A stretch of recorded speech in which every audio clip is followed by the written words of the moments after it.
So today I'd like to discuss the scientific white paper, which I think is essential reading for anybody who's interested in percussive therapy, whether you're using it for yourself or using it on others.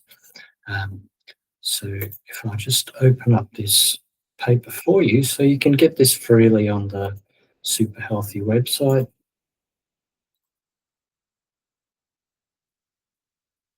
So what I've basically done is gone through and looked at the supporting research for the percussive massage devices.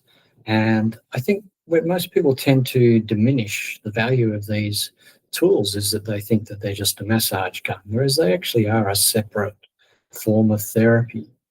So as we know, percussion massage guns are used by a lot of different athletes, fitness enthusiasts, coaches, trainers, and health professionals. And they use them for a variety of reasons. Some are just using them as part of their warm-up, some are using them as part of their recovery, some are using them for treating soreness and stiffness and restrictions in their body performance.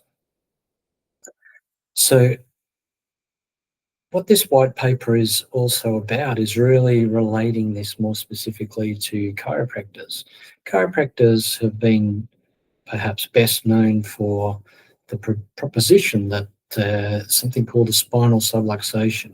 So dysfunction in the spinal column causes problems in people's well-being, produces pain, produces restrictions of movement, and has wider spread implications for the quality of life and well-being of people.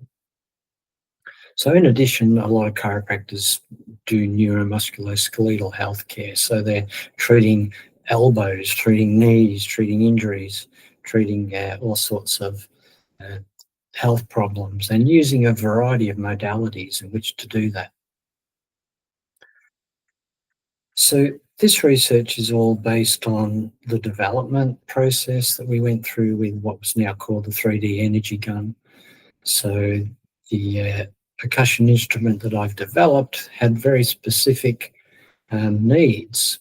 So what I was hoping to develop was a tool that could be used the same as any percussion instrument for myofascial work, but more specifically for very specific work on the spinal column. So in order to do that, we had to make some pretty significant changes, and it's taken 2 years of development with the engineering team in China to come up with a system that's working. So the first thing was the problem with the gun head. So most massage gun heads, percussion gun heads are quite hard, and you can't get them anywhere near bony prominence. So you can't put them on a spinous process, a transverse process, any kind of joint margin. You can't use them for any kind of cranial work. So we basically had to work with the head material to come up with a density and a structure and a shape that would allow you to do very specific neurological and spinal work. The main design criteria that I asked for was that the unit could also rotate as it impulsed. So within chiropractic, within a lot of therapies, are three-dimensional movements. They're not just two-dimensional, not just in and out. There's a rotational, a coupled movement aspect to it.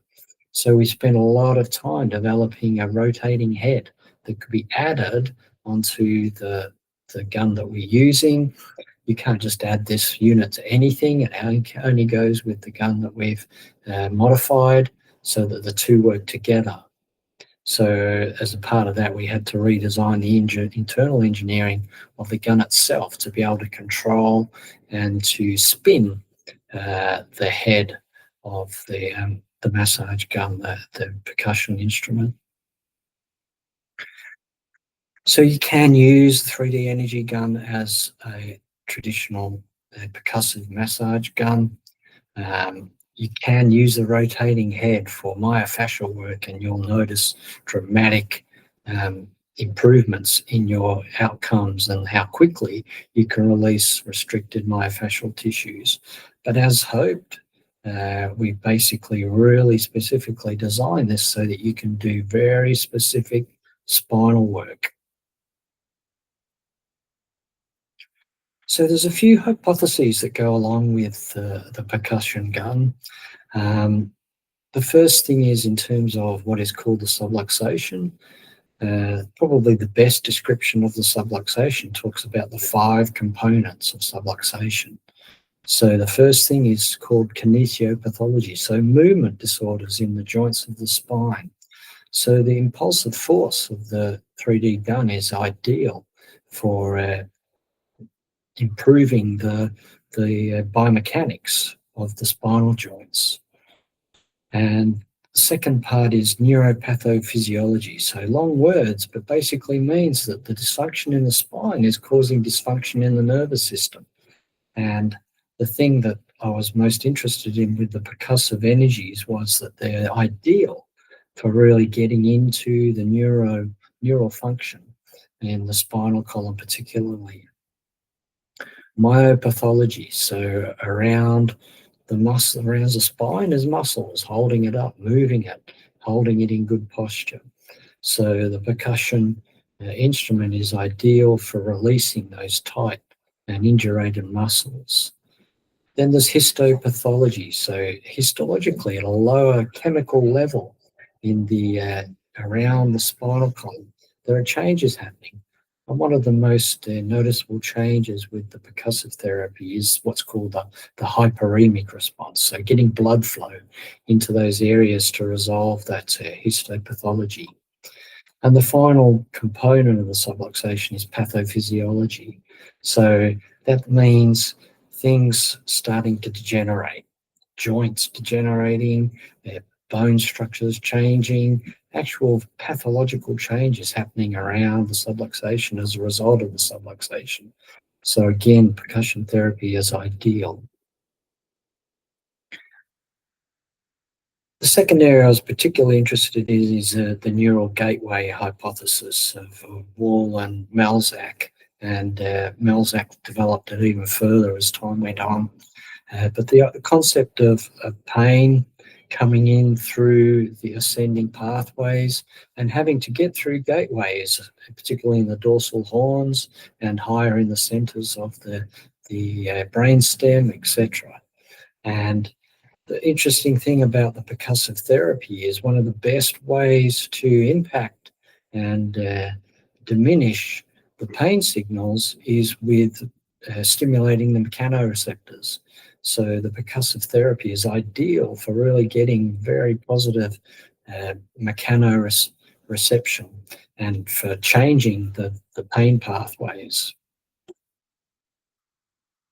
Another thing that's interesting to learn about in terms of the neuromusculoskeletal system and the human body as a whole is that it really runs on principles of tensegrity. So perhaps you can go and Google that, or you can go and study this concept further. But basically, there's this continuous tension between things being suspended, things being flexible, but strong.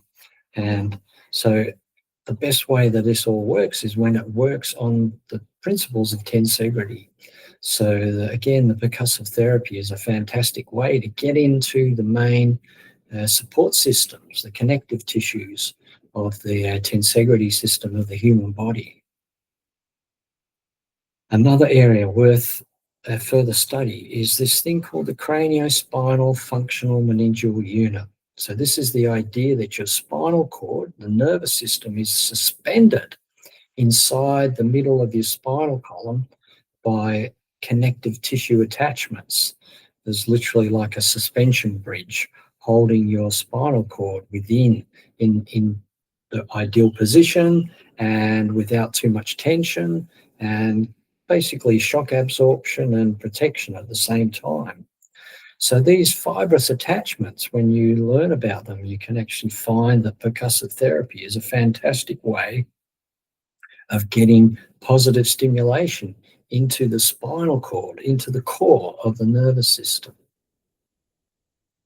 And then another point which connects a lot to everything we've just talked about, this concept of piezoelectricity. So the human body isn't just a mechanical thing.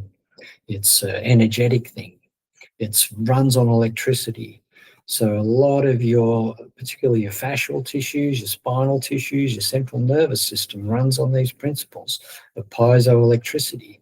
So it's ideal that interventions should have this combination of mechanical and electric. So if you want to sum all of those ideas up in one term, this is the term that you should look up and learn about. It's mechanotransduction. So the idea that we're stimulating mechanically and getting changes in the nervous system, changes in the body. So with the 3dEnergy gun, we've given you options in terms of the frequency that you can be stimulating, in terms of the RPMs, of the rotation. So it gives you a lot of options in terms of the positive impact that you're having on the nervous system. And obviously in other videos, we'll talk more about choosing the right frequencies. So as I said, you can find this white paper on the website, on the superhealthy.com.au website. There's a lot more reading there as well. And then it also goes through an abstract compendium, lots and lots and lots of supporting research. So you can go through and find all this research, study it yourself, and really get to understand this new therapy. And hopefully you'll join me on this journey. So thanks for listening.